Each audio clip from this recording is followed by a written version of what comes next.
aquilo que me dá esperança. Quero trazer à memória aquilo que me dá esperança.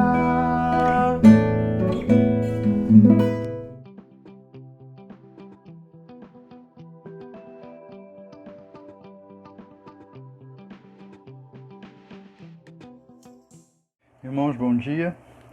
Mais uma vez, vamos aqui para mais uma devocional. Espero que todos estejam bem, todos estejam seguros, todos estejam com saúde, todos estejam sendo confortados pela mão de Deus. O texto que eu gostaria de trazer hoje é um texto bem curtinho, na verdade metade de um versículo, que está no livro de Juízes, no capítulo 16, verso 28, a parte A do versículo. E diz: E Sansão orou ao Senhor, ó soberano Senhor, lembra-te de mim, ó Deus, eu te suplico, dá-me forças mais uma vez. Esse texto, uma vez eu vi uma reflexão do pastor Ricardo Gondim, onde ele falou, baseado nesse texto de Sansão, uma reflexão mais longa ao longo do capítulo, que Deus tem planos e não tanto um plano. A gente entende isso porque muitas vezes a nossa vida com Deus é como se a gente estivesse indo com um carro para algum lugar e está seguindo lá o Waze, está seguindo lá o GPS e volta e meia a gente erra. Era para ter entrado à esquerda, a gente não entrou, era para ter pego o desvio, o retorno não pegou. E muitas vezes, assim, pelo fato da gente não ter feito o que Deus disse que a gente tinha que fazer naquele momento, que era a vontade de Deus para aquele momento nas nossas vidas, a gente pega desvios, a gente passa por áreas perigosas, nós passamos por áreas onde o risco é muito maior, nós damos voltas, e assim a nossa vida com Deus.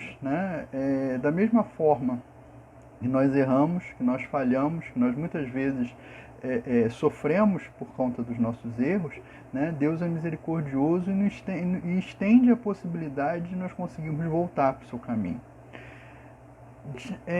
Sansão é talvez o maior exemplo disso, porque Deus, e os irmãos que tiverem um pouquinho mais de tempo podem ler a história de Sansão toda, de que a mãe de Sansão era estéril, que ela deu à luz a um filho, mesmo assim, que a vinda dele foi anunciada por um anjo, que vários milagres aconteciam na vida dele, e a própria vida de Sansão era um milagre. Ele foi chamado por Deus para ser nazireu desde a infância, ou seja, ser consagrado a ele desde a infância. Só que a vida de Sansão, se nós olharmos a história de Sansão, entre os juízes, entre os líderes que Deus levantou para o seu povo, talvez Sansão tenha sido a maior vergonha de todos, porque no momento em que ele é levantado para resistir aos filisteus, que era um povo muito mais poderoso, um povo que tinha armas melhores, que tinha uma organização melhor, um povo mais preparado, e que oprimia o povo de Israel, Sansão, ao invés de resistir a eles, Sansão se juntou a eles. E em vários momentos Sansão está sempre com os filisteus, está sempre com eles lá, sempre tem relações amistosas com eles. E os únicos momentos onde Sansão se impõe contra os filisteus são aqueles momentos onde surge algum aborrecimento. E o resto da história você já conhece. Sansão se envolveu com Dalila traiu ele, cortou o cabelo, ele perdeu a força e tal.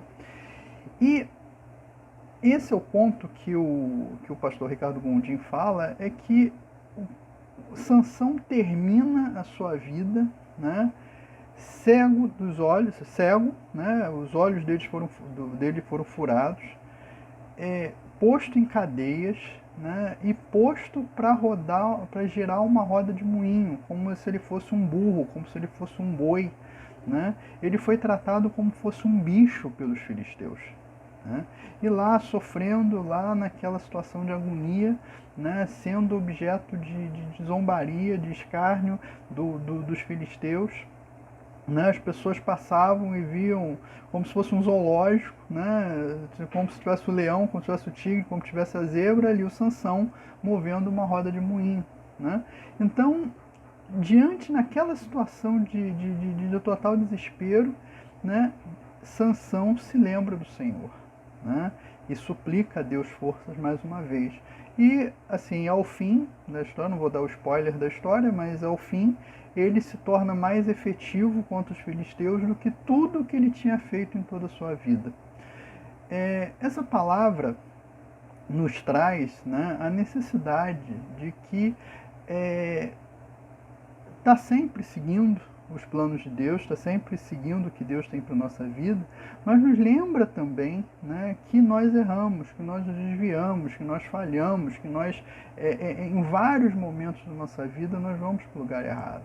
Né? Mas Deus vai lá como o GPS, como o Waze, não, vira aqui, volta aqui, pega esse retorno, né? Porque eu estou esperando você de novo no meu caminho. Né?